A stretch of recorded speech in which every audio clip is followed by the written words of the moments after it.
What did you see, old man? Godzilla. Godzilla. Godzilla.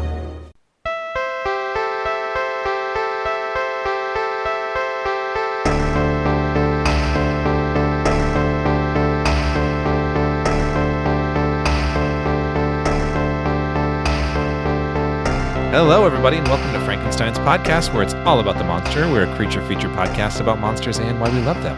I'm one of your hosts, Joe Praska, and with me, as always, is... your other host, Khalid Hussein.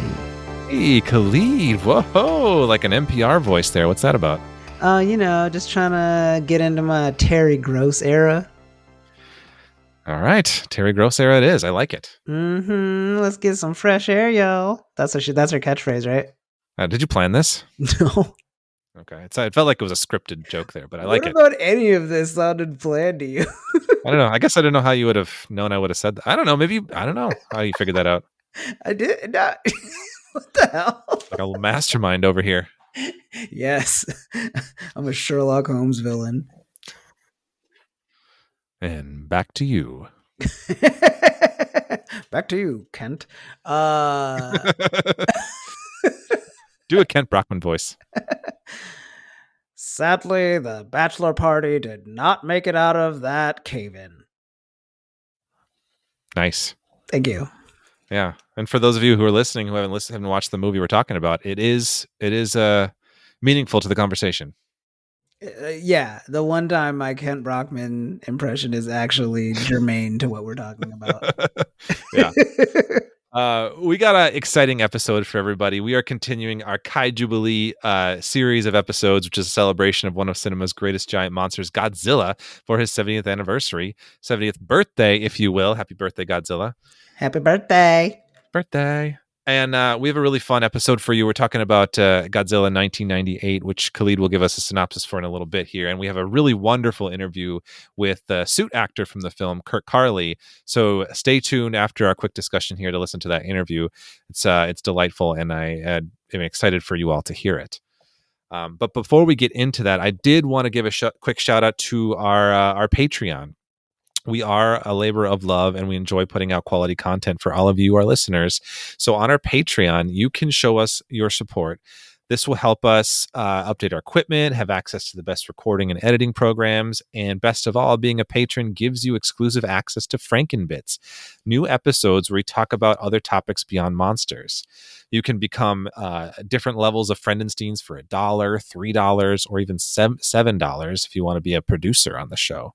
And be sure to follow us on Instagram, Threads, and Blue Sky at Franken Podcast is where we're at. So with that plug out of the way, Khalid. Joe. Will you tell us a little bit about Godzilla 1998? I will, Joe. And unlike our listeners may be used to, I will no longer be going to our homeboy Google. I have jumped ship and gone over to our homeboy Wiki, and specifically Wikizilla. So we have a plot for the 1998 Godzilla right over here, and it goes like this. In June of 1968, a nuclear test is conducted in French Polynesia by the French government, exposing an iguana nest to the radioactive fallout. 30 years pass, and a Japanese cannery ship is attacked by a giant creature in the South Pacific, leaving only one survivor. The next evening, the surviving old man, now in a hospital and traumatized, is questioned by a Frenchman regarding what he had seen, to which he only responded, Gojira.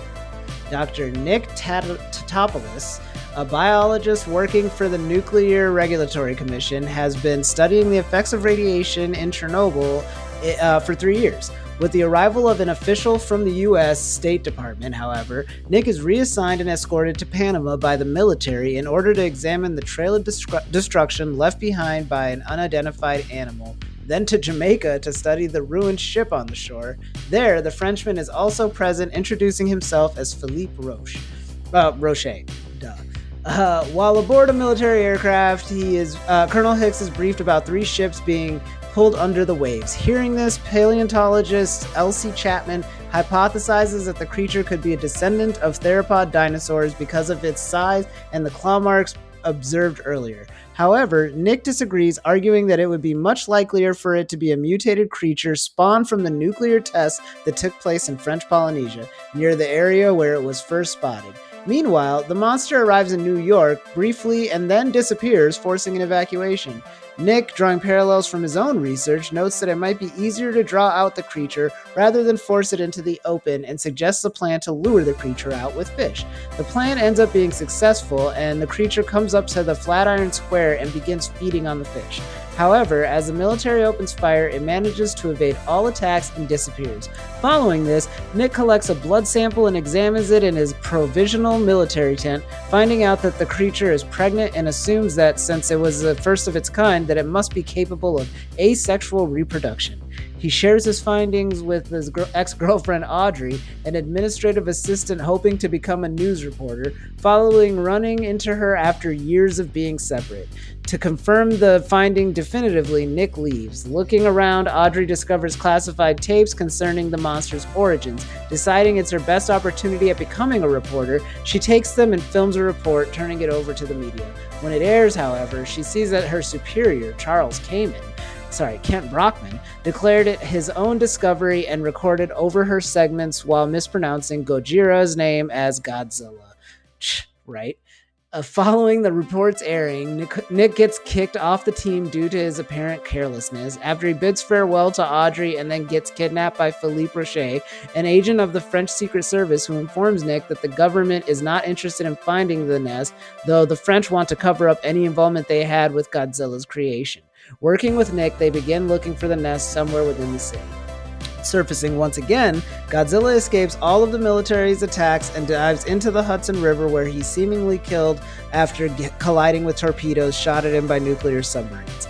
Meanwhile, Rocher's team, secretly followed by Audrey and cameraman Victor Pilati, search underground subway tunnels and enter Madison Square Garden, where they find over 200 eggs. Before they can begin destroying any, they begin hatching, and the babies proceed to pursue the human intruders because of the fish smell they carry. Nick, Audrey, Animal, and Rocher, Animal is Victor Pilati, aka Hank Azaria, hide in the stadium's broadcast booth and send a live news report. The military is made aware of the broadcast and respond with an airstrike as the four barely escape before the arena is bombed. Right then, Godzilla emerges from the garden's ruins, apparently having survived the torpedo attack in the river earlier. Seeing that all of his offspring are dead, he angrily chases down the group through the streets of Manhattan. After several close calls, the group lure Godzilla out into the open by driving through the Brooklyn Bridge, whose suspension cables trap the monster. Now helpless, Godzilla is hit directly by missiles from 3 F-18 Hornets and falls to the ground, dead. As the people of New York celebrate, Rocher says goodbye to Nick and the others. Back in the ruins of the garden, one egg remains and starts to hatch. What a monster! They're creatures of the abstract that live off potential energy. It's alive! Hey, you got any more details for us, Khalid? Yeah, so the best boy... No, I'm just kidding. That was a long one, Khalid. Yeah, I got very confidently started reading it and then scrolled down and I was like, well, we're in it now. We're in it to win it. Yeah, I was like, either Joe's going to stop me or I'm getting through this. You can't look to me for help for these things. I can't, and I won't. Well, any listener who hasn't seen this movie, you have now.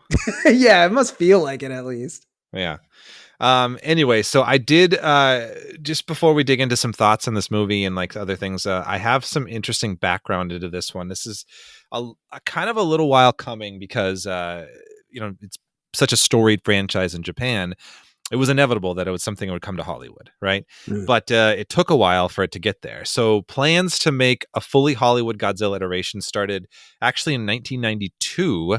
And in 1994, TriStar, which is the studio, signed director Jan de Bont, who did Speed and later Twister, to make a Godzilla story from writers Ted Elliott and Terry Rossio, I believe, who end up working on the Pirates of the Caribbean series. Ooh. This was set for release in 1996.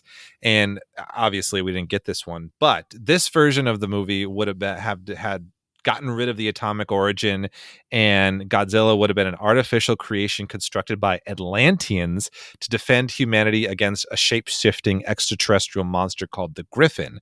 And they actually got Stan Winston to come and make the designs for the Griffin and Godzilla. Everything did fall apart, though. TriStar canceled the project, supposedly over a budget dispute with DeBont. So there's this really in-depth, like 4-part like investigative article that I will link in the show notes about the history of this unmade project, though. That's crazy. Why would you change that much about it and still make it a Godzilla movie? I don't know. It's just like another giant monster at that point. But yeah. Anyway, they eventually returned to the project with Roland Emmerich and a couple new writers, one of which being a man named Dean Devlin, who talked about definitely moving away from the Atlantean subplot. And there's talks about making Godzilla an alien planted here, but he basically said the nuclear radiation, he said, quote, "You can't abandon that. It's too important to what Godzilla is all about." And I would agree with that. Yeah, that's like his whole thing. Yeah. So I don't know. It's interesting to hear that little background to it and like what that was. And then I also when this movie was made, there was actually a planned trilogy out of it, but with kind of like the critical and financial disappointment that it ultimately became, they decided to scrap those sequels. Oh, it's the world's loss. Yeah. However, we did get the animated series. Did you ever see that? No, I don't think so. It was like a 90s, like animated every show. 90s movie had a cartoon. No, like it was like the real Ghostbusters was that era, like the Jackie Chan adventures. It was like that style. Yeah, that sounds plausible, but I don't know that I ever saw it. Oh, it was cool, actually. It was pretty cool. Yeah, I mean, I don't doubt it. Like as far as like live action movies that would do well in animation, it's kind of crazy Godzilla didn't start as animation.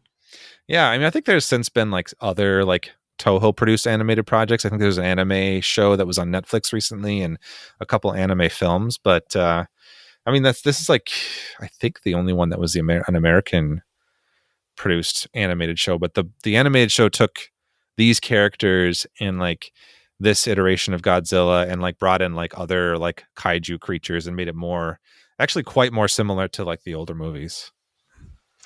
Yeah, I definitely picked up on that. Yeah. Yeah. So, Khalid, did you watch this as a kid?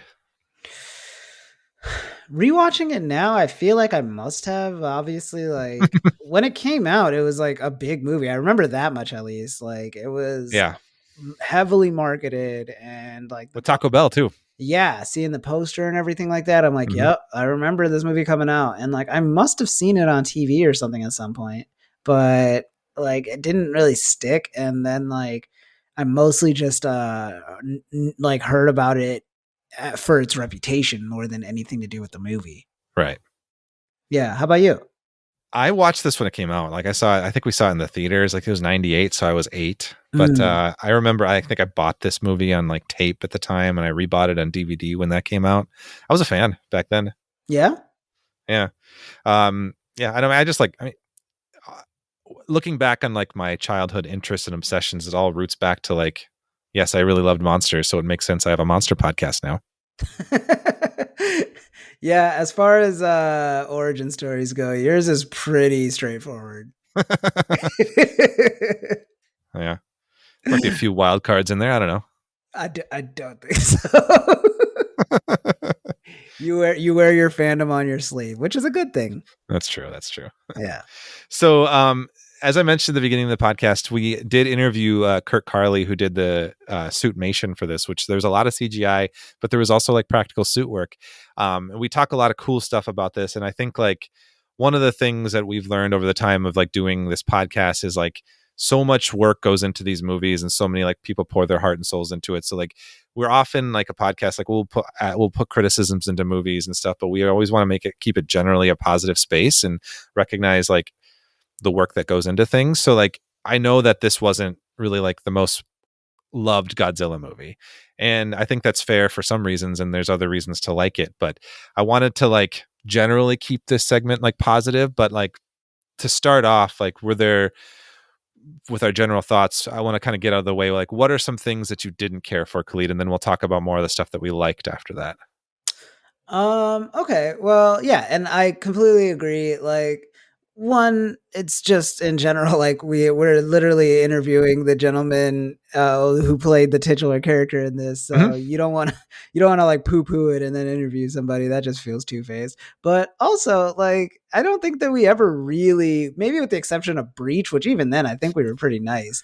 Um, We were. Yeah, we were. yeah, like, I don't think that we're, like, the kind of guys that, like, wanna dedicate all this extra time in our lives to just, like, poo-pooing things, you know? That's never been what this podcast is about. It's about, like, the love of fandom.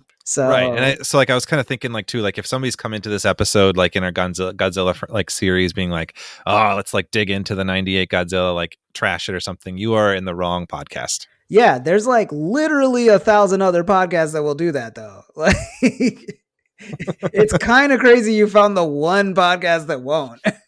um yeah, but speaking to your original question, like, if there are any things about this one that I kind of didn't care for compared to the other movies, I think the biggest one that stood out to me is that this movie feels very insecure and self-conscious about being a Godzilla movie. And so the comedy really works like overtime to let you know that like everything is silly in a way that Mm-hmm. like even the silliest of Godzilla movies that we've watched in this series have never done. You know, I think about Godzilla and Mothra and how like compared to Godzilla Mothra, like this movie is the Dark Knight. It's so like realistic and like grim for the most part. You know what I mean? But even within that, like they still kind of like load it up with like more jokes than an Austin Powers movie. And I feel like the reason why I love Godzilla versus Mothra and some of these other movies is that they let the like insanity kind of unfold, and it's just like every character just earnestly goes with it. And I think that is like such a richer way to like tell a story and create a world for an audience to like engage with, other than like, I don't know. It's just like I know that like nowadays in conversation we call it like the Marvelification of like movies, where like everybody's just doing the "he's right behind me, isn't he" thing. But like that has always been a part of movies for at least as long as I've been watching them, and it's a very like distinctly like American insecure thing of like when you don't believe enough in the material, like you suddenly just make everybody the funny one. And it just like really undercuts a lot of what you could have accomplished with that team. It makes sense. Yeah. Yeah. What about you?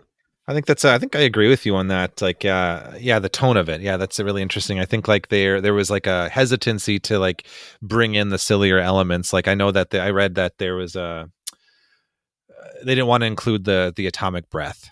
Like there was this original idea that they wanted to use kind of like this heavy like whoa, like he would force like wind out of his mouth to like blow things away. But I think that didn't do well at test screening, so they kind of added the fire element to just be like kind of close to it, but they wanted to be like quote unquote realistic. And I think that you don't really need that, you know, like we're not going to a Godzilla movie wanting like realism necessarily.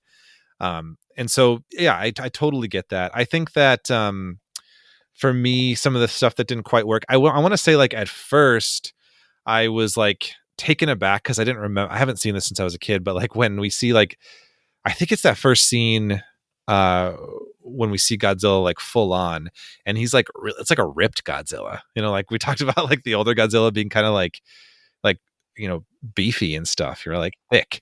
And Oh no, this Godzilla hits the gym. yeah, this one's a Yeah. ripped one at first. And Like honestly, that would be my second complaint, is that they took away my thick king.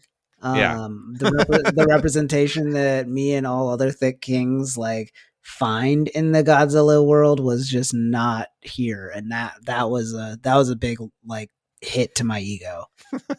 That was, I think for me, I was taken aback at first because I'd forgotten like that physique of it. But that being said, You I shouted was out, fine with "Where's it. the donk?" Right when Yeah. he shows up for the first time. You were I did. so livid. I remember it. Yeah, I did. Other than that, I just think like you're saying, like with them trying to make it kind of a serious movie, but also like have all these jokes to compensate for the silliness of it. Like there are like some silly ideas that I kind of like just really like raise my eyebrow at. Like the whole idea of Manhattan being this like perfect place for Godzilla is just like a very like Americanized like viewpoint of things. Like there are lots of other islands out there with lots of fish. Like if those are like the No, things, Joe. It's the like, perfect island. and then like the fact that he can just kind of like sneak around like this massive city is Yo, the sneaky Godzilla elements were a little silly for me. the dude, Colonel Hicks, I think his name is. Yeah. He's like, I didn't realize he had an arc when it started, but I guess like he did because he got more closure than like other bigger characters. I feel like by the end of the movie, because like the whole thing, I feel like in the first act is like he's the guy that somehow loses Yeah, he Godzilla lost twice. him. Which Yeah. like I would have just Oh. hung it up right there. I don't know what to tell you. Like whatever the military saw in me, they were off. Oh yeah, that was O'Neill. O'Neill was Oh that guy. yeah, Yeah. O'Neill, yeah. And then, and then at the end of it, like he gets the call from the sergeant because, like, I guess like he managed to not lose Godzilla this time. Yeah, he's like, He's like, "Way to go, man! You really kept your shit together." you didn't lose him this time. Yeah. Matthew Broderick did most of the work, but you get a medal too. Yeah. Hey, he was the one who figured out that cabs have like phone numbers, right? I don't like. What did he throw at him with that sign? Because like it was the registration for that like cab, and so like he was able to be like, oh, that's the registration number. All the cabs keep their registration numbers and call symbols like on hand or whatever. that was not clear in that scene. I was very much just like, oh, did he like write a note on it or something? He just like, hey, that was Godzilla that ran by you twice. Because like the next shot is him like messaging the Colonel Hicks, who I mistakenly thought was Colonel O'Neill. That's when he like messages Colonel Hicks and radios him, and he's just like, Godzilla is alive. And I was like, wait, when he ran past you 2 times, like, what did you think it was? Oh man. Yeah, that was good. The other kind of small thing I think I have is like the fact that this is like an American iteration. Like that's fine. Like I think that's fine that we can do that, and like we have other American versions of Godzilla. But I feel like it's just like it's like so American, like I think like Roland Emmerich as a director, having done Independence Day, which I absolutely love Independence Day, and I think like it is that's also a very American movie, but there's also like this kind of global element to it where I feel like other than like the French guys just being in New York also, I don't feel like that global element was as felt. Like, and I think that would have been made for a more interesting story if there was kind of like more going on on a global scale, like what's going on like global politics wise, like just knowing like the kind of like the stuff that Emmerich could bring to a movie. I think that would have been an angle I would have been interested to explore. Like instead, I think in this case we get a lot more military action. Like I think we've talked about the military is usually the like least interesting side of like the Godzilla movies to us. Yeah, Yeah. absolutely. And this movie is very like adamant that no, that's the only side of this that's gonna save us. And it's like in the end, it's like kinda, I guess. Like this Godzilla goes down after like 6 rocket hits, I guess.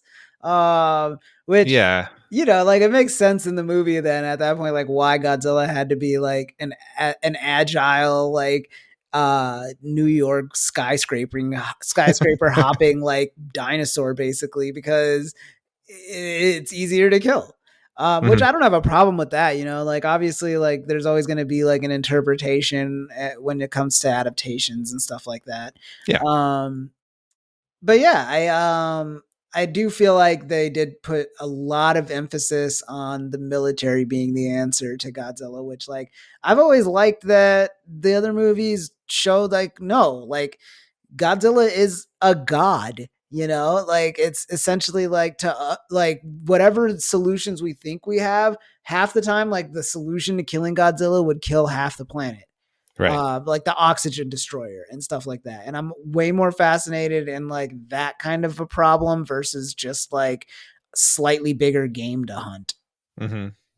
Yeah, yeah. And I think like in that regard, like the origin of it, like while still tied to like the radiation and nuclear testing, like is a little different. Like we have that kind of one-to-one comparison with like Matthew Broderick's character, like research with the worms and how they're getting bigger in Chernobyl because of radiation exposure. And so it's more about like something that's existing that was like radiated to like mutate like into a new species.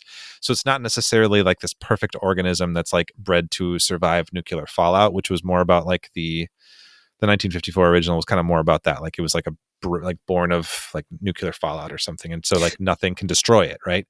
And so that's a little different. I think that element is a little different in this one. Yeah, and I think pinning Godzilla's like creation on the French as a cop out. Like I think that there could be something so interesting if they had kept the original inception of Godzilla, but like really followed the metaphor of like the consequences of like America's actions coming back on it. Yeah. And to be fair, I have not seen the new one, the 2014 American one yet. I'm saving that for when we cover it. And I don't, they could do that. And I'm not sure. They could. Yeah. Yeah. So what are, let's talk about some things that we liked about this movie. What did you like about it? I like that in the beginning of the movie, this is very niche, by the way. I'll preface this by saying this is very niche. Okay. I like that at one point somebody says, and this is like in the first part of the Godzilla attack, like he's only like scraped like one or two buildings, and somebody's like, this is the worst thing to happen since the World Trade Center bombing, you know? And so that means that 9/11 was the worst thing in this universe. 9/11 was the worst thing to happen since the Godzilla attacks to New York. Yeah. Technically. Yeah. You could definitely say that. Yeah. So just something to think about. I don't know what that means. We gotta get Roland Emmerich on the pod and just ask him. So we need a sequel for that to follow up on that line. It's just a 9/11 memorial next to a much larger Godzilla memorial. Yeah. Oh my God.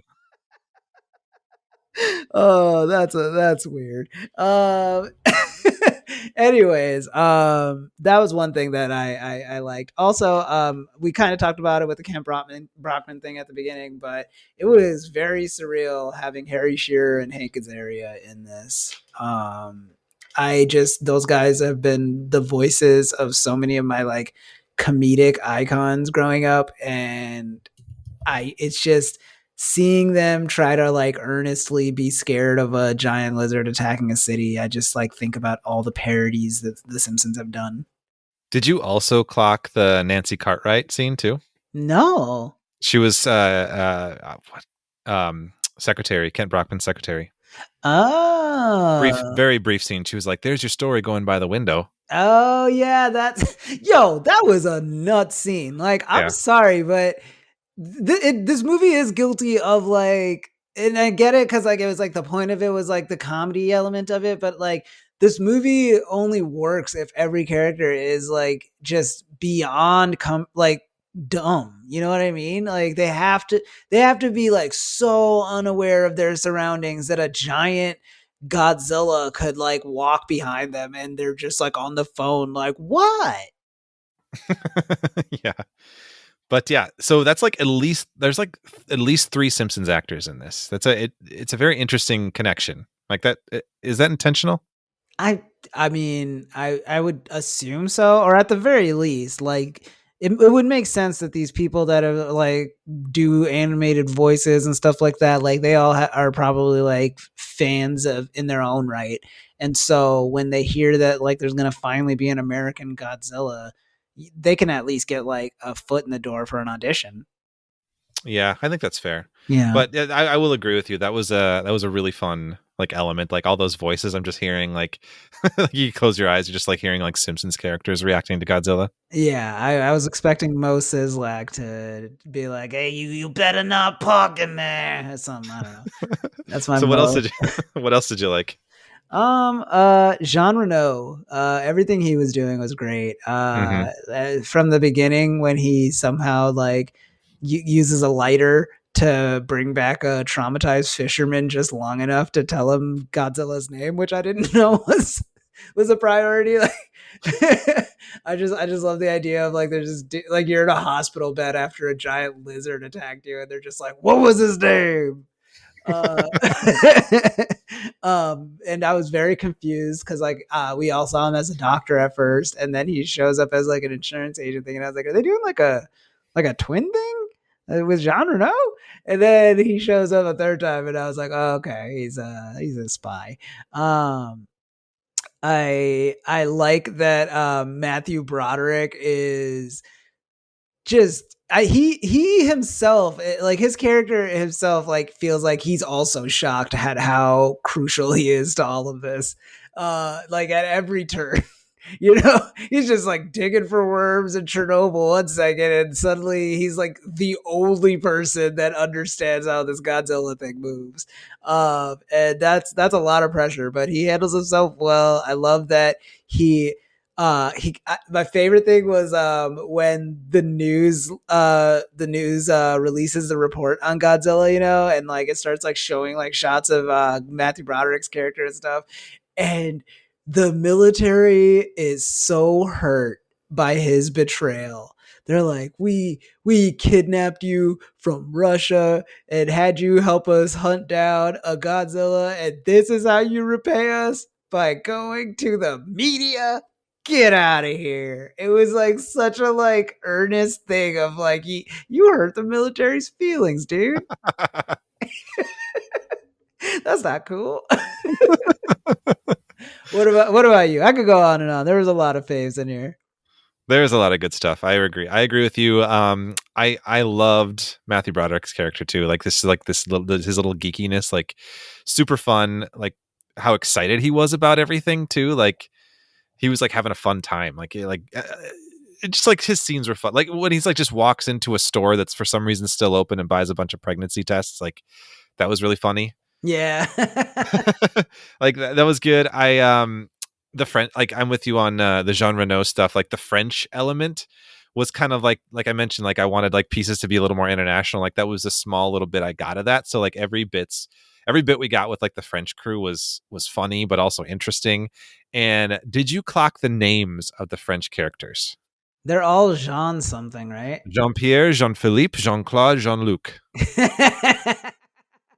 Yep.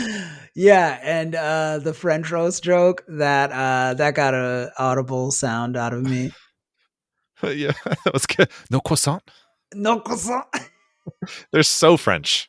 What I tell you, like like when we watched the earlier Godzillas, and they had like a white guy in a few of the movies, and it always just felt like, oh yeah, like that fun little like joke about like Americans and stuff like that. Americans are so much meaner about like their references. You know what I mean? Like, can you imagine if like the white guy in one of the ones we saw was just like every scene just like chain smoking a cigarette while like whipping a lasso around? Like that's basically what they did to the French in this. Oh my god, yeah. And they're not subtle with it too. It's very funny. It's very funny. Oh, yeah, man. but that was fun. I like that. I think like the way that Roland Emmerich like does the like destruction of famous landmarks kind of thing, like in his movies, like this that was done well here, like the Chrysler Building and the Madison Square Garden like part was one of my favorite sequences. I thought the nest element, the idea with like finding out that Godzilla's pregnant and finding a place to lay their eggs was an interesting like other element that made it not just like a giant monster stomping around the city piece.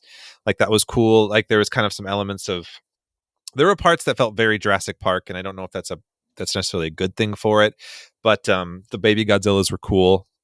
And all They the were eggs cool, like in there. but it was Yeah. like half the movie was them, and that was kind of a bummer. I just, especially because like this is like the first Godzilla movie we're seeing where like they really invest in like the on the ground like mayhem. Like it's not just Godzilla's like perspective for a lot of it. And I understand like for story reasons, budgetary reasons and stuff like that, they probably couldn't like maintain that for a full 2 hours, but Yeah. there was a little bit of error taken out of it for me when we pivoted to the kid dinosaurs. I think that's fair to say, but I do think it kind of made it unique. So it's like in terms of like setting itself apart from like a different kind of a Godzilla story. It's interesting in that regard. But yeah, I get what you're saying, and I think that's a fair point. But that being said, I thought that was an interesting element. I thought some of the effects work and like a lot of those scenes were really cool. What was I going to say here? Yeah, no, I mean, I liked most of it. I think like having watched this as a younger kid, like I have a lot of nostalgia kind of attributed to it. So I think like that's always going to be kind of a special thing. Like I think I had like literal toys of this like Godzilla version, like I could press and it would make noises and stuff. So like I'm always going to have like an affinity for this movie in that regard. Yeah. Yeah. So there's a lot of cool stuff to it. Yeah. Shout out to Audrey. The actress that played her was do you have her name? Is Maria Patillo or Patillo. Yeah. Yeah, she was great. I do feel like they kind of relegated her to like damsel in some ways, but I think that by the time like it gears into action, she's like just as pivotal and like in it as the guy characters, and she just, I don't know, I liked her performance maybe a little bit more than how she was written. But yeah, I didn't want to go the whole movie without bringing her up either, especially because like she's kind of the only female in the movie that gets an arc in any like notable way. Right. No, that's a great point. I feel like there is a speaking of only female in the movie, feel like there was a moment when like they were testing Godzilla's like pregnancy, like he was gonna say he is a she, but they still stuck with him being a he. Yeah, that also felt very American. Like, yeah. He's still a dude. I'm not running from a girl. Like, what are you talking? What? Just why are you so committed to gendering it as a dude? I don't know. Says the guy that calls Google a dude every episode. Yeah, Homeboy Google. Yeah. Although I think I've argued that Homeboy is gender neutral when I say it. I think that's fair. Yeah. So let me be. Yeah. I do want to shout out though one of my favorite sequences of the Madison Square Garden one, but my other favorite sequence is the scene of Godzilla coming towards the pier underwater. That was a dope. That was a striking visual. I thought that was so cool. I loved it too. Like honestly, like more of that. Like I want to see him do like a butterfly. What is it? The butterfly wade? I don't know what you'd call that. Butterfly stroke. That's what I was trying to say. It took a while to get there, but you got there. I don't swim, Joe. Yeah, that's true. Two things. One, very relatable when that one helicopter pilot accidentally blows up the Chrysler building. He's just like, damn. You're like, I swear, I thought I had it. I thought I had it, boss. Like that was like such a relatable thing. And then two, would you categorize what Matthew Broderick does in a lot of this movie as treason, as high treason? Oh, like when he like goes to the French? Yeah, like immediately he gets kidnapped by the French and then immediately defects. Like they don't even mince words. They're just like, yeah, the U.S. government does not know about us, but we have been spying on everyone. We are bugging the mayor of New York right now. Like they're basically an insurgency. Yeah, I think it's gotta be, and they kind of brush it off in the end, don't they? They really. They really do. Like they all just like worked with a French spy, and just I doubt they ever reported it because they would probably be like locked up in some like black site. Totally. Yeah. Yeah. Oh yeah, when they're like disguising themselves as American soldiers too, and like trying to get into the space. Yeah, chewing gum. Yeah, just and then like the very clearly 80-yard like Elvis impression. That was a really funny scene. Yeah. That was so funny because it's just like even for the joke he couldn't do it. Like they had to like or maybe that was just the joke, was like we won't even let him try it. It was hilarious. That was really good. Yeah. Yeah. All right. So a few other interesting things about this movie. So after it didn't do so well, Toho was gonna not do movies for a little while and let TriStar do their thing, but after this kind of didn't do so well, they end up making a movie like 1999. So I think the year after this. They actually ended up trademarking the name Zilla just by itself, and the Toho films refer to this iteration as Zilla rather than Godzilla. There is a film in the film, the 2001 movie Godzilla, Mothra, and King Ghidorah: Giant Monsters All Out Attack. There's an offhanded line where one of the characters says, what does he say? They talk about the monster attack in New York, and they say like, oh, the experts in America say it was Godzilla, but I don't think it was. Kind of something like that. And there's another scene in 2004's Toho movie Final Wars, which was like a 50th anniversary movie. And there's a sequence where so Godzilla has to fight like his entire rogues gallery in that movie. And there is a sequence where they bring out this iteration of Godzilla, and the Japanese version like kind of kicks its ass in a sense. But yeah, of course he kicks his ass. Like what is he, like 4 times bigger?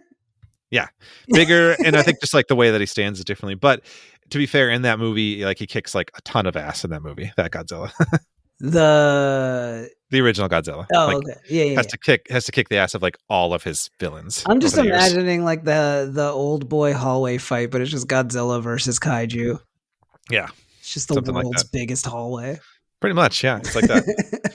So it's kind of interesting to see like this wasn't like the last time this version appeared, and I think in comics they brought it back a little bit too. Oh yeah, I mean it definitely. I mean it was. I like it as an interpretation, even if it's not my favorite iteration of Godzilla. I like that like they took a swing with it, and honestly, kind of felt it when they kill him in the end. I think that was like heavy and kind of I mean, it's supposed to be. I think that's like, I mean, if you want to take a little element of the original, like it's sad. And I think they make a point in the movie, at least Matthew Broderick's character talks a lot about like, it's a unique species that's just trying to do what it's supposed to do. Like it's just trying to exist. I mean, we're incompatible here existing together, which is the sad part. Yeah. Yeah. And I think that was an interesting element of it too. So yeah. But that's our first American Godzilla movie, dude. We did it. We got to the American ones. We did it. Yeah. So for the monster portion of this podcast, we are going to hop on over to our interview. For those of you who have seen the movie, a lot of it is CGI rendering, but we are talking with Kurt Carley, who did the suitmation for this. So there was suitmation in this movie, and it's in a couple scenes that we could solidly tell, but he did a lot of work on the film to kind of like bring Godzilla to life in a different way. And so it's a really interesting conversation. Definitely stay tuned and check out that whole thing. And and without further ado, here is our interview with Kurt Carley. Enjoy.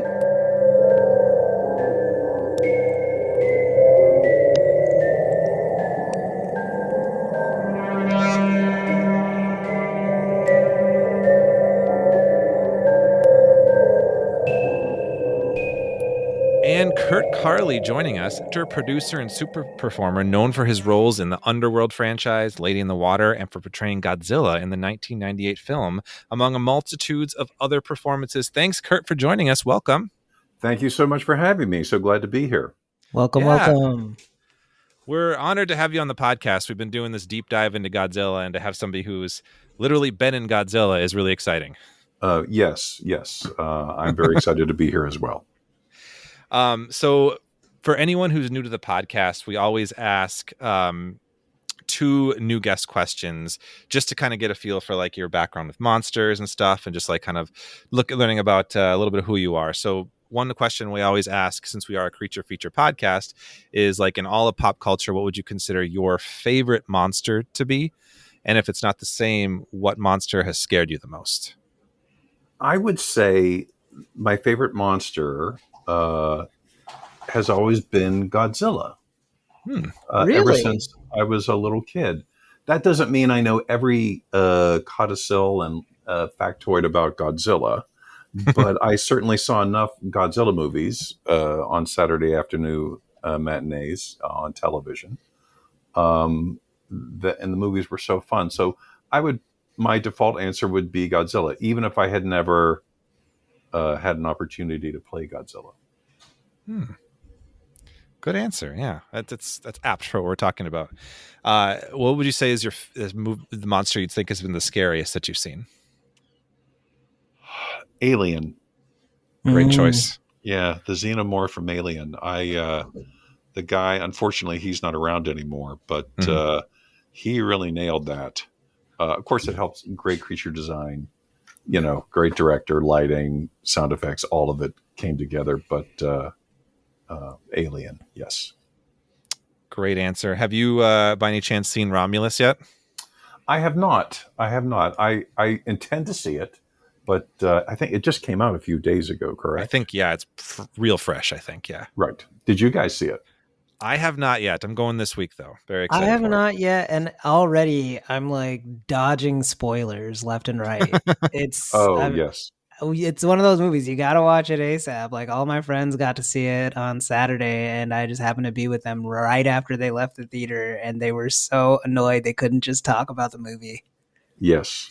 It's very hard nowadays with, certainly in your situation where you were talking to people, but trying to avoid spoilers on YouTube or Reddit or something like that. But it's tough. Yeah, but no, we love the Alien franchise here. That was our last series that we did actually. Okay. Yeah. Okay. I was in a short film with the Alien called years ago called Batman Dead End, where Batman fights the Alien and Predator and the Joker. Batman Dead End. I actually had clocked that when I looked at your IMDb, because when that movie came out, I like ordered a weird DVD of that like a long time ago of this fan film, and I was really excited about that one. And so the fact that you were in that was just this weird full circle moment for me. Like I loved that fan film. Oh, well, yes. Well, thank you. Yes, it's not bad, if I do say so myself. Yeah, it's really cool. Like it's a really cool like concept, and if anyone hasn't seen it, like I would highly recommend checking it out. But yeah, it's cool. Yeah, so it's fun to talk about. Yes. Second question for you: what do you consider yourself most geeky about? I would say the top of my geek mountain would be original series Star Trek. Love that. Yeah, Star Trek TOS. I enjoy That's awesome. Star Trek in many of its forms, but I enjoy Star Trek, the original series, the most. I'm a big Trekkie. My other podcast is a Star Trek podcast, so I'm a big fan myself too. Oh, okay. Very good. Yeah. That sounds like awesome. a shirt you should have made, Joe. What? My other other podcast podcast is a Star Trek podcast. It does feel like a Yes. shirt. Yeah, that's a great point. Well, thank you so much, Kurt, for answering those questions. We will get into your work and stuff. So, Khalid, I think you have the first question. Yeah, thanks, Joe. So Kurt, this is really just exciting to get to talk to somebody who who's a suitmation performer. I obviously, because like we're talking to our first guest that actually got to play the titular character that we have been so enamored by all these weeks, but also just because we are a creature feature podcast, and in general, we don't really get like this like perspective on the podcast. So I wanted to start off by asking you, so you specify that you're a suit performer first and foremost, but like, have you dabbled in any other creature work outside of that? Heavy prosthetics, motion capture, anything like that? Yes, I have. The first kind of creature I did was really a puppet. I was very fortunate to be in the off-Broadway production of Little Shop of Horrors back in New York. And I was an understudy for a short period of time for Audrey 2. And so I was involved with that show on and off kind of in the last year of its production before it closed in 1987. So that's how that was kind of like the first real thing I did in the world of creatures / monsters and all that kinds of stuff.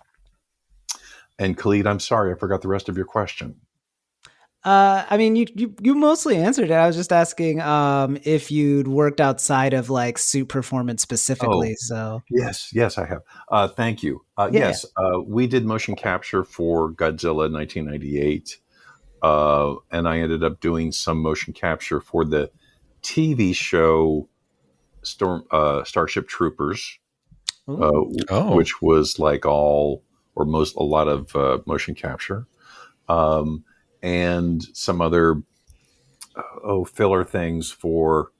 Oh, I did motion capture for Dungeons and Dragons, not the most recent iteration with Chris Pine, but the one with Marlon Wayans, I think, was in it. Yeah, we watched that one not too long ago, actually. Okay. Yeah. And it's funny because I played at the beginning of the movie, there's a dragon, and I do the motion capture for the dragon in that scene. And then a while back, I was in a movie, I did a scene as an actor with Marlon Wayans, and I totally forgot to tell him, like, oh, I played a dragon in Dungeons and Dragons. I don't think he would. But it didn't even occur to me until after I gotten home. But that was one of those full circle moments for me. So yeah, I've done motion capture and lots of prosthetic makeup. I've sat and modeled for makeup artists for makeup trade shows, IMATS, the International Makeup Artist Trade Show, and Monster Palooza and Son of Monster Palooza. I've done all those things. So yes, wearing heavy prosthetics, very, very accustomed to that world, in addition to monsters and puppets and blah, blah, blah. Motion capture. How does that compare to suit performances? Well, what's great about motion capture is it's so fast. You can start in one position on the floor and doing a movement of a creature or something. And if you want to do it again, you just go back to your number one. You don't have to worry about lighting and smoke, the quantity of smoke on set, or the camera being getting put back into its right position. So you can just go and go and go. And then also it's a lot of fun because you'll be playing one character, and then the next minute you'll be playing a completely different character the minute after that. So, you can go from standing there in the hallway of a ship to sitting on just a chair, but you try to make the chair look like it's this giant chair, like from the Millennium Falcon or something, with big armrests and a big headrest and things like that, which aren't there. So that's a lot of fun. So we mentioned like some of your roles in the beginning there, like in Underworld and Lady in the Water, and of course Godzilla. Yeah. But I was looking through some of your other roles, like you were the Sleestack in Land of the Lost. One of the ones that I stood out to me is Skinned Deep, I think it was, with what you did with Warwick Davis, that you played that kind of like almost kind of supernatural like slasher in that one. That was kind of that intrigued me, but it kind of got me thinking, like, what are some like maybe roles that you'd want to point people to? Like, you probably get asked a lot about Godzilla or some of these bigger ones, but like, what are some other roles, like creature roles or even non-creature roles, that you say, like, this is a really cool one that if you're listening to this one, check it out? Right. Well, Batman Dead End, I mean, that was long enough ago that some people may not have even heard of it. So that is for a short little 5 to 8 minute short film. It's pretty good. It's pretty good and very well done. Unfortunately, I did a very nice, expensive student film about 10 or 12 years ago, which I don't know is ever going to see the light of day. And it was a musical where I played a singing moose. And it was a blast to do this movie. We shot it in Park City, Utah. And the director, writer-director, very nice guy. And it was like, I think it was his senior thesis project, or had something to do with his, the requirements of where he went to film school. But it was, I'd never done a musical before, so that was very interesting. Lip syncing and to a music track, and and shooting at 3 o'clock in the morning in the snow in Park City, Utah. Uh, uh, just wild, wild.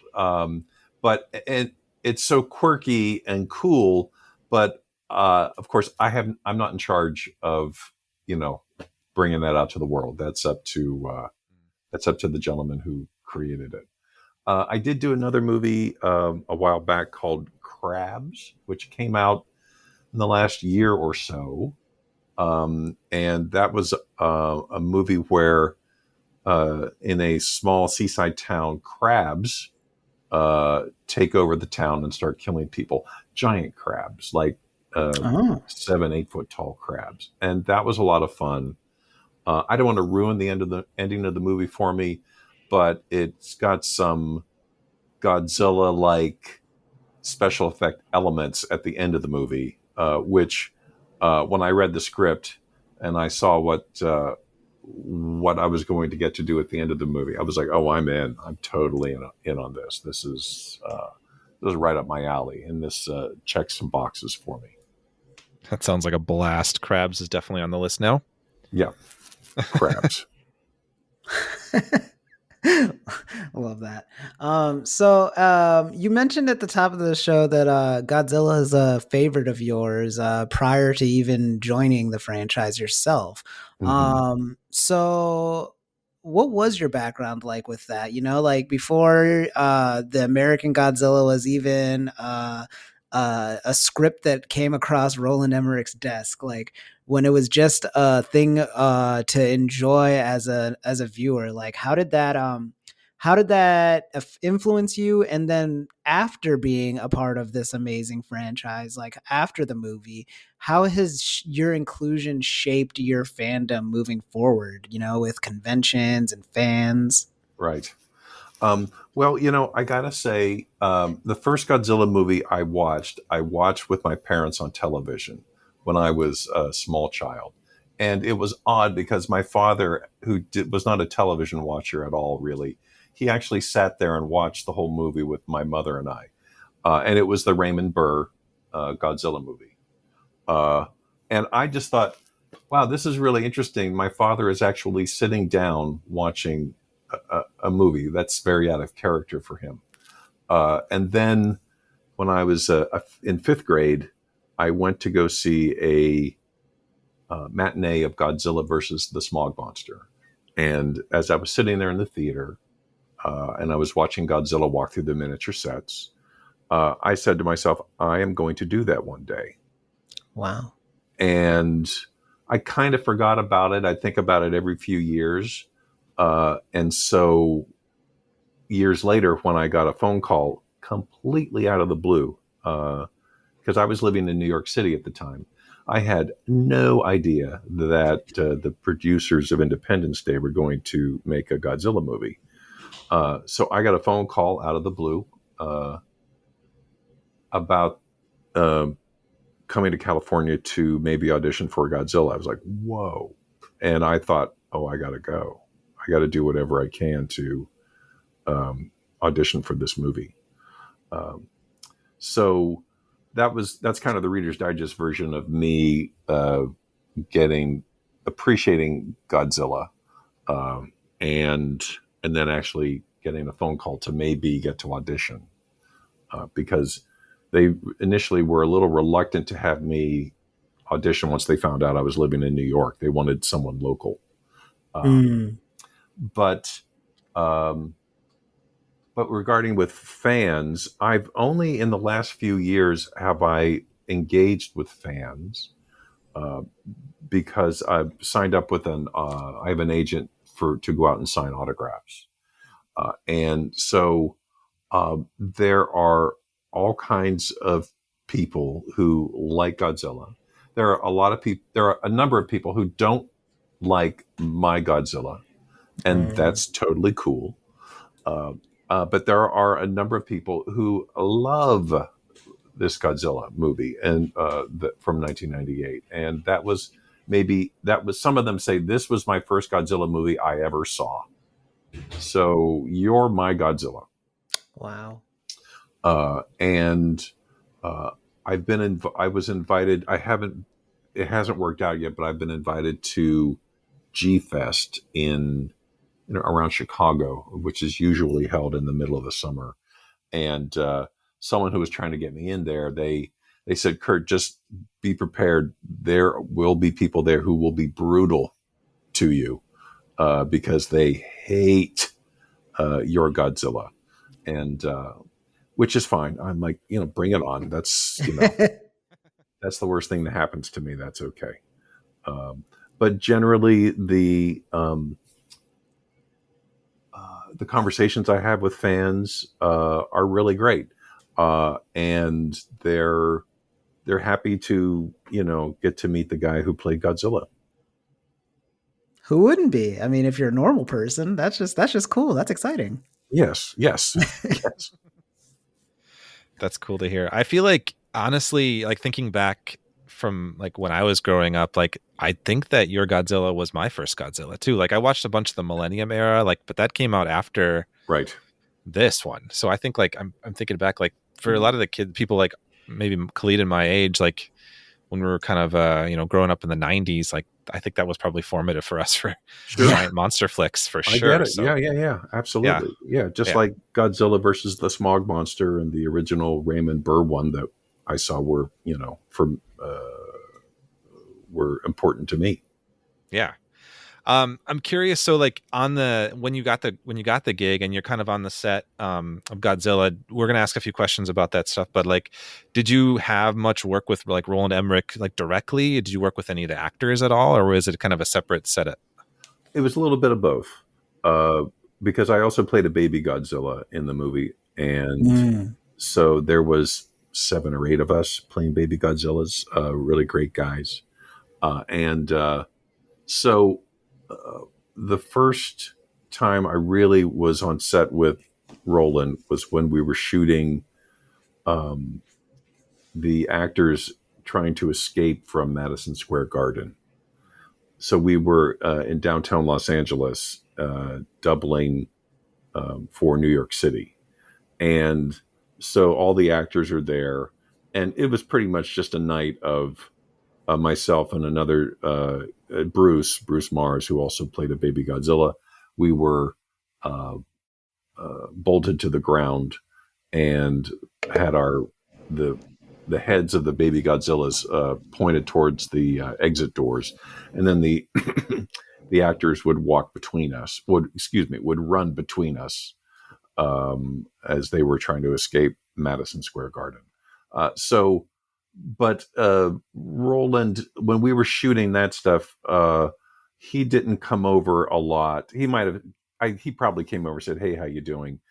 Obviously, he's got a million things to think about, and so and since we're literally bolted to the ground, he knows we're not going to go anywhere. So yeah, we had a little interaction with him, and the actors. They kind of stayed to themselves, which is fine. I'm not complaining or anything. But like, for example, I've told this story before where we were shooting inside the set for Madison Square Garden, and my friend Mark, one of his legs came undone, unbolted to the stage floor, and very quickly Jean Reno noticed this and grabbed him so that he really could have been hurt. Wow. Especially if you have one leg bolted to the ground and then the other leg breaks with the creature on top, wearing that suit. He could have been hurt pretty badly. And so Jean Reno very nicely recognized that and helped him from not being injured. But I did get to work with Roland when we did motion capture, and there was 1 or 2 days where it was just me and Roland in the motion capture studio doing sequences, and I mean like 8 hours. We would just do take after. Like I said, with motion capture, you can just go and go and go and go. Because when we were shooting on set, it was too much smoke, not enough smoke, 70% more smoke, 20% less smoke, but obviously with motion capture, we don't need smoke. So I remember being really tired at the end of those days because it was 8 hours of just walking around being Godzilla. But I had a good time because honestly, most of that time, Roland, he didn't have to direct me a lot. He kind of like just let me go, and we were on the same page pretty much. So, but when we were in the motion capture studio, that's where I had most of the one-on-one time with Roland. So, on that note of working with Roland, and you kind of alluded to this with like how there's kind of a divisive reaction to your Godzilla in the fandom. So like you were obviously at the ground floor of this, like getting a sense of like what he was going for, and he specifically opted to redesign the original Godzilla design, from Toho. Yeah. And did in the while you were doing it, while you were in the role, were you like aware of how different this Godzilla was going to look? And if so, were you disappointed or conversely excited about it? I was excited, and the reason why is at the auditions, it wasn't until like the third time that they called you in. They had it down to myself and two other gentlemen. And also, let me back up a little bit. When you went into audition for the movie, they obviously, you knew like they were looking at you to be Godzilla, but they wouldn't show you a picture of it. They said, well, it's a different Godzilla. It's not the traditional Godzilla that you grew up with. It's different. But they wouldn't show you a drawing, anything. And then like the next audition you came in, you had to do your best Godzilla, even though you have no idea what it looks like. So, and then when we got to the third round of auditions, that's where they brought in a maquette, like a statue of the new Godzilla with some drawings. And like, oh, okay, that's what it looks like. And it was a beautiful maquette. And Patrick Totopoulos, the creature designer, was there, and we could ask all the questions we wanted to. And so, with the traditional Godzilla, his hands, they're kind of static, right? And so I said, so Patrick, do these arms move? Yes. So can I move my arm? Could Godzilla's arms move in a circle? Yes. Like, oh, okay. All right. Gotcha. We talked about how tall how tall is it? Is it 200 feet tall? Is it 250 feet tall? Is it 300 feet tall? Because you wanted to know, like, for like the stride of the legs,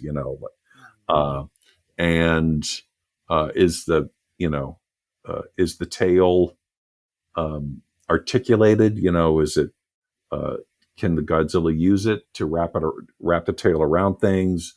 Unlike the traditional Godzilla, which he might do in some of the movies, but I think generally he doesn't use his tail a whole lot in terms of it being articulated and snake-like. Just kind of whips it. Okay, yeah. So we were allowed to ask a lot of questions, and I asked a lot of questions about what if this happened, what if that happened, and how fast do you think it runs, and what's the rhythm of the feet hitting the ground, is it boom, boom, boom, boom, boom, or is it boom, boom, boom? Because the audition after that was the big audition where you came in and you did your best Godzilla for them. So did that answer your question? I'm sorry, I was no, I maybe got a little off topic. No, these are great answers. I have no complaints. I actually Podcasts are perfect places for off-topic conversation too. Like Okay. it's just like if you keep going with like an interesting conversation, it's like yes, explore it. Like that's exactly yeah interesting yeah. stuff to think about from like creature fans though. Like things to consider. Yeah. Yeah.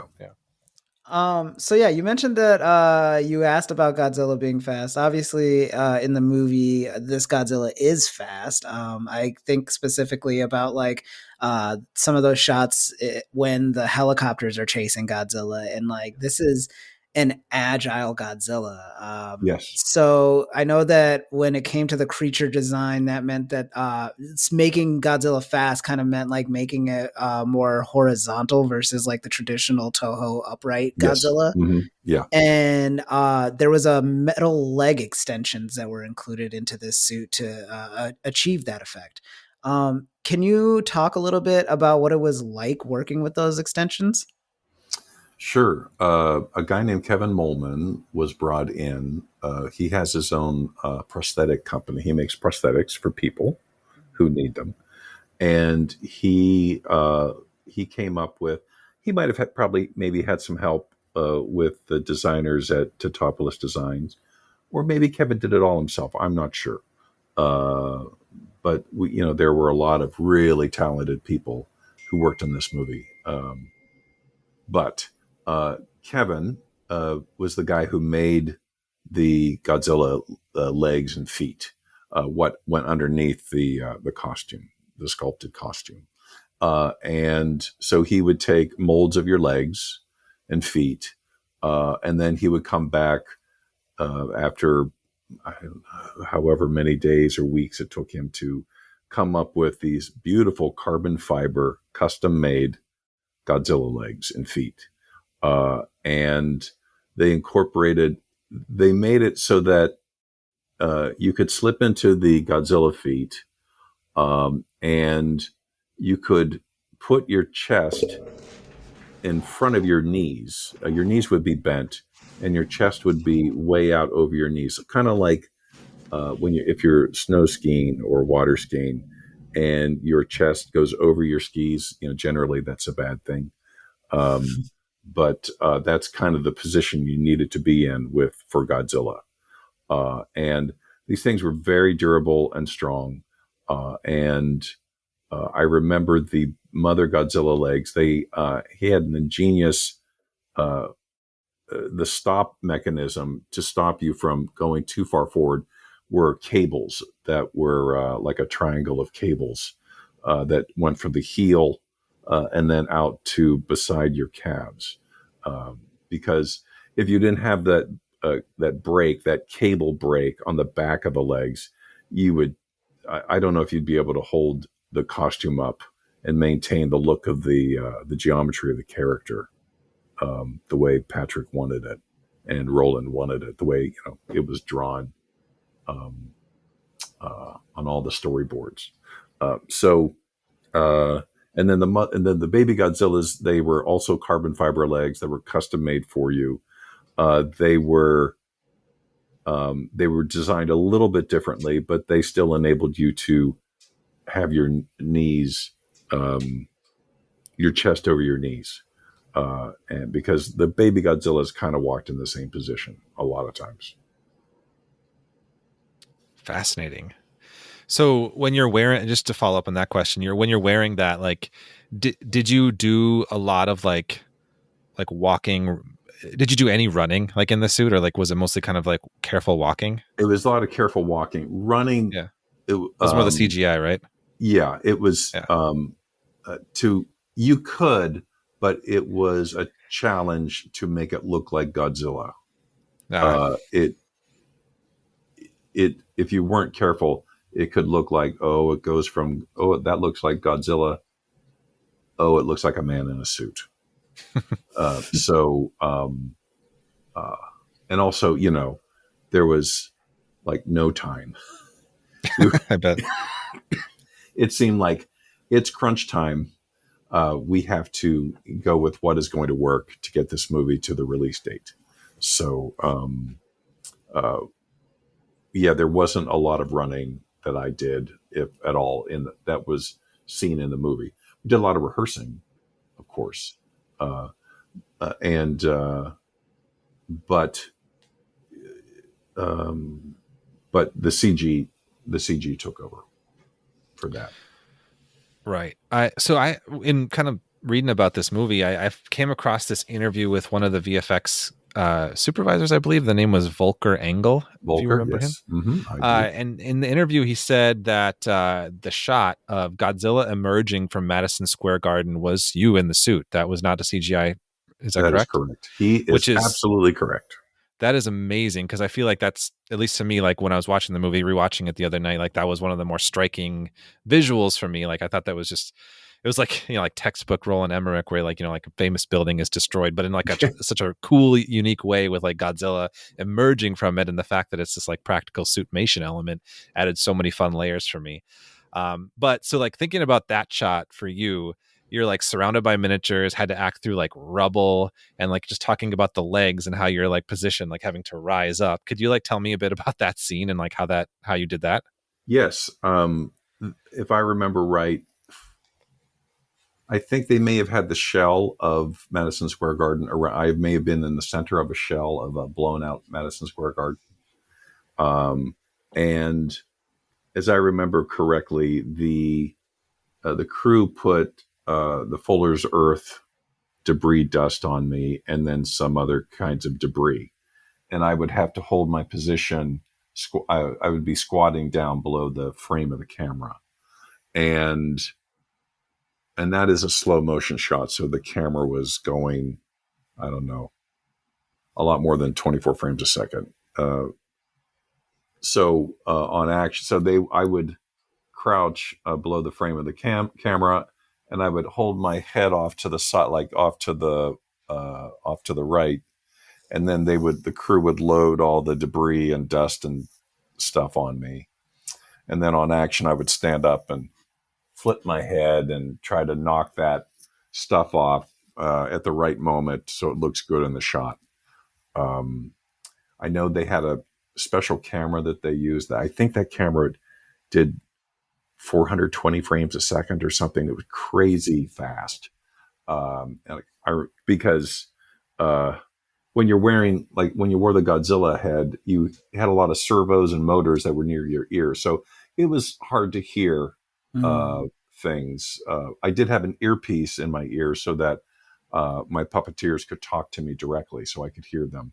But like when the assistant director, who always called cut, action, and cut, he would always have to scream it because I couldn't hear anything. And but I could always hear that high speed camera going, because it just whined like like some kind of super, like a weed whacker on steroids. It just, Oh wow. I was like, well, we're rolling, and so and I'm not sure. We may have had to do a couple of takes, because when the camera's going that fast, I may have come up too slowly. I may have come up too quickly. The debris coming off me didn't look good. I don't remember having to do a lot of takes of that, but I know exactly what that shot you're talking about. I use that shot that's one part of my demo reel, is that shot. It's a good one. That's so cool.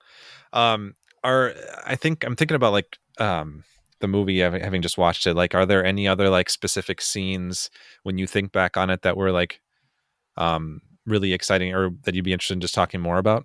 Absolutely. I have a similar scene.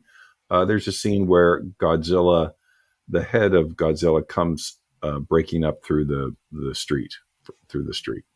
And just as a side note, it was so much fun to go to work every day on little miniature New York City streets. I bet. That was a lot of fun. So we were shooting that scene where Godzilla breaks through the street, and we were shooting with this very high speed camera.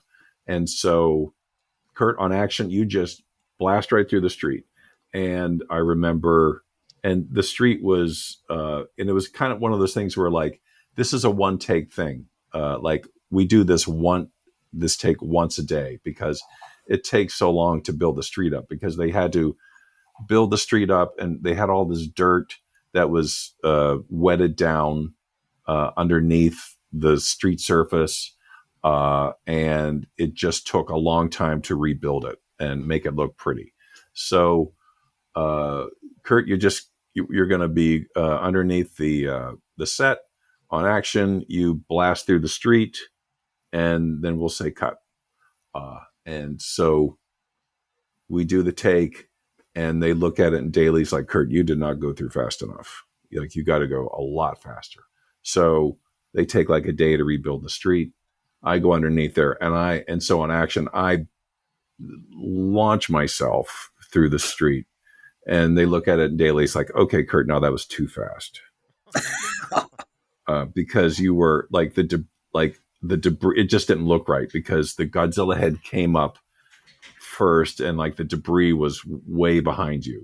We kind of want the debris to come up with you at the same time, so and then like I think it was a Friday, and we were getting ready to do generally we were off on the weekends on the miniature effects unit. And so Gene, who was in charge of building the miniatures, he came over to me and he said, hey, Kurt, you go home. You have a nice day. And I said, no, Gene, we're going to shoot this scene. He goes, no, you can go home. No, Gene, we're going to shoot this scene. And he said, one of my crew put their foot through the street, so we're going to rebuild it. We'll see you Monday. I go, okay. Oh, no.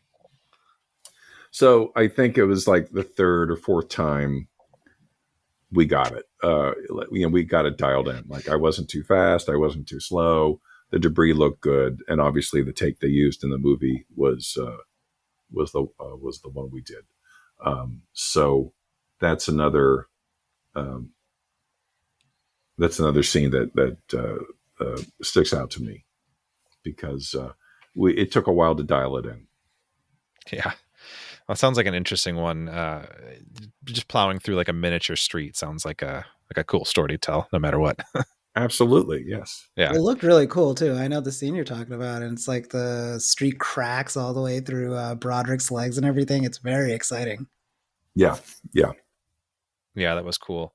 Sounds like in general, a positive experience for you, huh? Yes, I mean, I don't know how many people, if they get a chance, like, you want to be Godzilla in a movie, they're going to say no. I had a great time. I met a lot of great people, worked with a lot of great people. A lot of them are still friends of mine to this day. And it was just a really interesting world to go where you're playing a baby Godzilla and you're, there with the actors, Hank Azaria and Matthew Broderick and Jean Reno and Maria. And then you're going to do motion. Then like this week, we're going to do motion capture. And we're going to try to come up with a way to make it look like a baby Godzilla is tripping on gumballs. And then it's like, okay, now you're going to go to the miniature effects unit for 3-4 months and do miniature effects. It was a great job. It was a lot of fun. That's cool to hear. One last question I have for you. I won't take up too much more of your time. I saw this interesting kind of piece of trivia about you, that you did actually, in fact, get a chance to meet Haru Nakajima, the original suit actor. Is that true? Yes, I did. Yes. At I think it's in Monster Palooza at one of them. That's really cool to be able to say it's a interesting like meeting of worlds in that sense. But how was that? It was very nice. He was very generous. We talked through an interpreter. As a matter of fact, I was in Canada last year at an autograph show, and his daughter was there. Oh. And she brought me a gift of a photograph of me and her father together, which was very nice. She's awesome.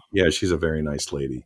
And I know that there's a video of me saying something about how I know my Godzilla movie is not good and things like that. And I said that to him because I have respect for him. I'm not denigrating the Godzilla movie I'm in. It's a completely separate thing, but I have a lot of respect for him. I really do. And because I know that the Godzilla movie I was in critically is not generally not well reviewed, not well liked by critics, and I get that. And so that's part of the impetus for me to say that. I think it would have been rude of me to kind of certainly tell him, "You're the old Godzilla, I'm the new Godzilla, and I'm fantastic." Yeah, you don't want to go there. No, I didn't want to go there at all because he was. I saw him in when I was a kid, and now I get to meet him. I mean, how cool is that? Super cool. Way cool. Yeah. At any point, did they talk to you about doing the gumball slipping scene, like practically? It looked like it was CGI, but was it practical? No, it wasn't. Yeah. It would. I think somebody could have got hurt. Yeah, that's fair. And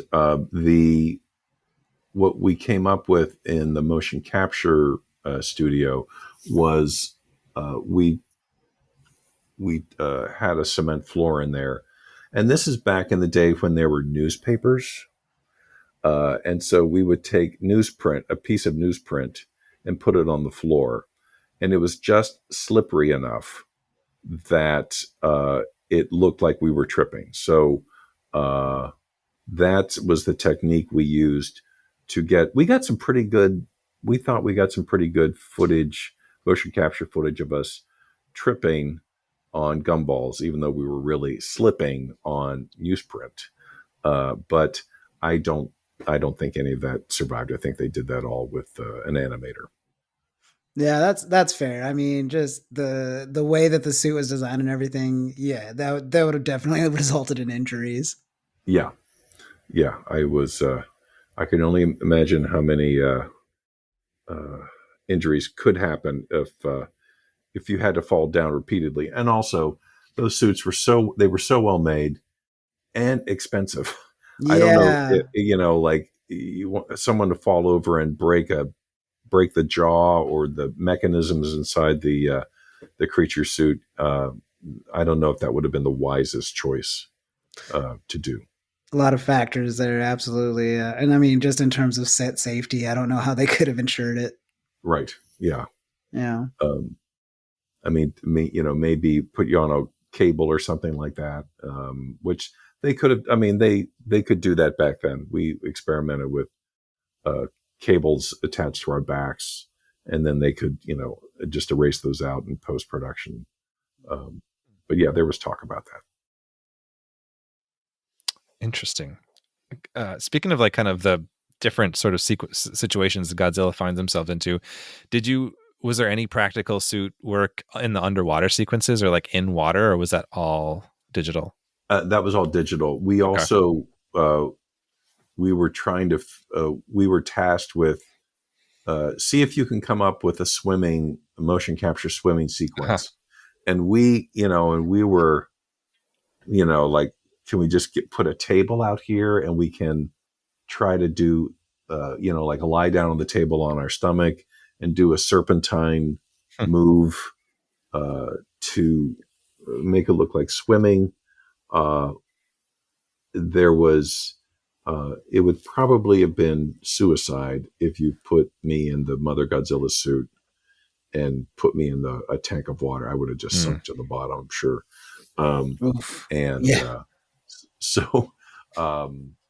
And I probably would have said, no, I'm not going to do that. With all that foam latex just soaking up all the water, forget it.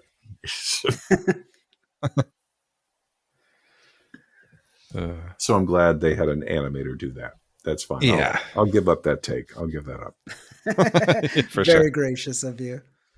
Yes. Did you were you privy to any of the information? Like, I know that there had been planned, I don't think it was necessarily like the most financial success, but they had planned like 2 other sequels. Did you know anything about what those would have been, or would you have been involved in those? I would have hoped I would have been involved in them in some way. I did not know anything about they're gonna do a trilogy or anything like that. Of course, uh, and we were all focused on let's just get this thing done because, as I said, there was just a time crunch. Yeah. So obviously, I knew if you don't do a good job on this one, there's not going to be any more. So let's do the best we can. But no, I didn't know anything about future plans. Maybe someone mentioned it to me who would be privy to that information. But to be honest with you, I wasn't even allowed to read the script. So it was all you show up on set and here's what you're doing. Like, okay. So there are times I've been in films where like you're not allowed to read the script, and I understand they have their reasons, but sometimes I think if you could read the script or you're informed about what's really happening in the scene, the context of the movie, it might inform how you do things.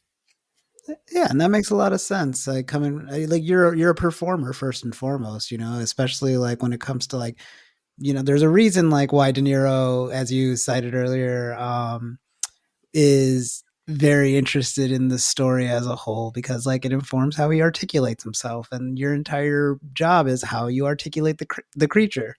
Yeah. But yeah, I think that's it is. Yes, it's too bad you didn't know too much about any future plans. But if there were to have been one, I would have hoped that you'd been part of it too. But it would have been kind of cool to see where the franchise could have gone. This American version, and I'm sure if that would have continued, we probably wouldn't get the version we have now. But to see like this Godzilla, like having to actually go against like another giant monster instead of like just their kind of intro movie. So, but it is still cool. We got what we got. Yes.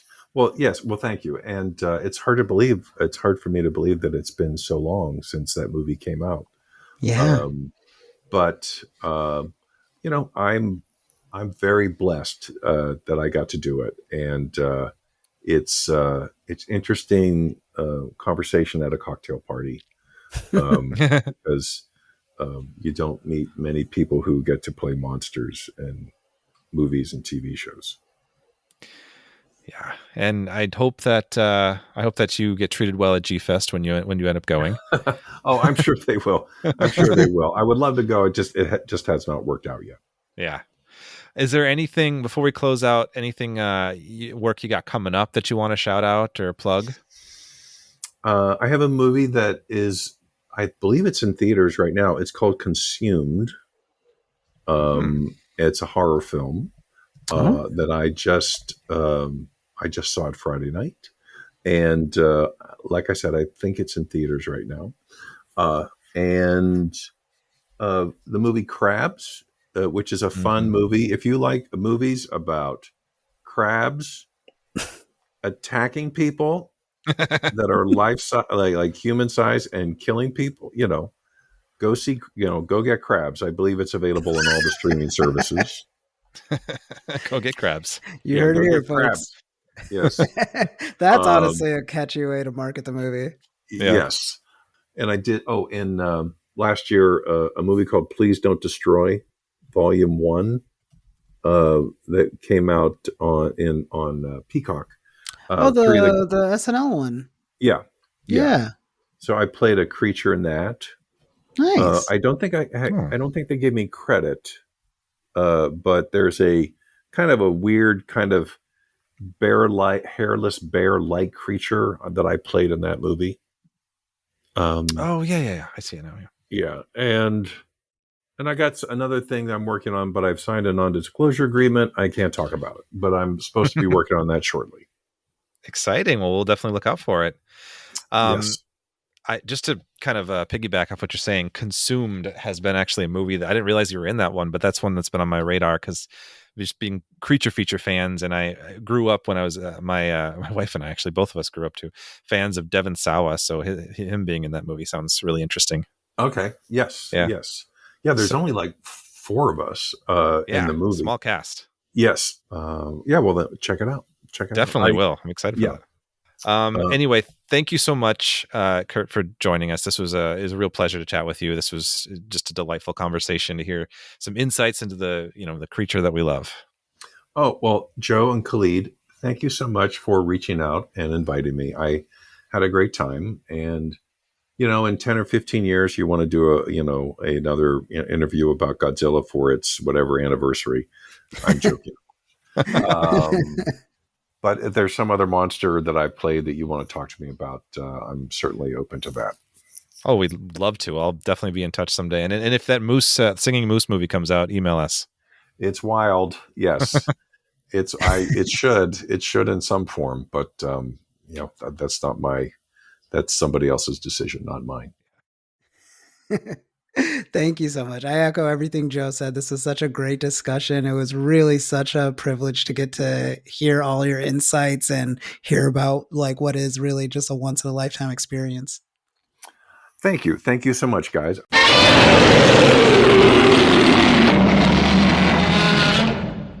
And thank you so much for listening to our interview. That was a really fun one, Khalid. That was a really fun one, Joe. Kurt was so delightful to talk to. Yeah, super fun. And I really hope that we get him back on for some of those other monster movies. Those sound really cool too. 100%. No, he was so just entertaining. I loved the anecdotes about being on set and everything. It was dope. For sure. Good way to celebrate this version of Godzilla. When we're back, we have one more Toho one we're going to cover, or one more of the Millennium era we're going to cover. Then we'll do another American one, and then I think we have 2 more after that. So we're on the closing stretch of our KAIJUBILEE. Yeah, we are. We did it, y'all. We're almost there. Yeah, it should be fun.